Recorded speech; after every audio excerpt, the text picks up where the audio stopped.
જ્યારે કાચી કેરીની આ ટેસ્ટી લાજવાબ રેસીપી મારા સાસુમાં સ્ટાઇલમાં બનાવું છું ત્યારે ખરેખર બધા આંગળીઓ ચાટતા રહી જાય છે. તો આ માટે સૌથી પહેલાં કોઈ પણ એક આપણે કાચી કેરી લઈશું. અત્યારે મેં આपूસ કેરીનો ઉપયોગ કર્યો છે. આની જગ્યાએ તમે કોઈ પણ કાચી કેરીનો ઉપયોગ કરી શકો છો. છાલ દૂર કરી અને મીડિયમ સાઇઝના ટુકડામાં કટ કરી દઈશું. આનું માપ કેટલું રાખવાનું છે એ હું તમને લાસ્ટમાં કહીશ. હવે કોઈ પણ એક કડાઈ કે તપેલીની અંદર આપણે 1 થી 2 ગ્લાસ જેટલા પાણીને ગરમ કરીશું. પાણી સારી રીતે ગરમ થઈ જાય ત્યારબાદ અડધી ચમચી અથવા તો 1 ચમચી જેટલું મીઠું એડ કરી અને જે આપણે ટુકડા કટ કરીને રાખ્યા હતા એ ઉમેરી ફક્ત 2 મિનિટ માટે ફાસ્ટ ફ્લેમ ઉપર રહેવા દઈશું.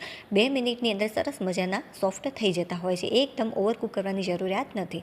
હવે કાણાવાળા વાસણની અંદર આને લઈ લઈશું. જો તમને એવું લાગે કે બહુ જ બધા ઓવરકુક થઈ ગયા છે તો તરત જ તમારે ઠંડુ પાણી એડ કરી દેવાનું, તો એ ભાગી નહીં જશે. જો આ રીતે ટુકડાઓમાં જ રહેશે. જે આ પાણી બચ્યું છે એનો હું સરસ મજાનો શરબત બનાવી દઈશ. હવે કોઈ પણ એક કઢાઈ લઈશું અથવા તો તમે કોઈ પણ તપેલીનો પણ અહીંયા ઉપયોગ કરી શકો છો. 2 ચમચી જેટલું તેલ લીધું છે. તેલ થોડું ગરમ થાય ત્યારે થોડીક રાઈ, જીરું અને હિંગ એડ કરી દેવાના અને ત્યારબાદ જે આપણે બાફીને રાખ્યા હતા ટુકડા એ 1 વાટકી જેટલા થયા છે. માપ પ્રોપર હોવું ખૂબ જ જરૂરી છે.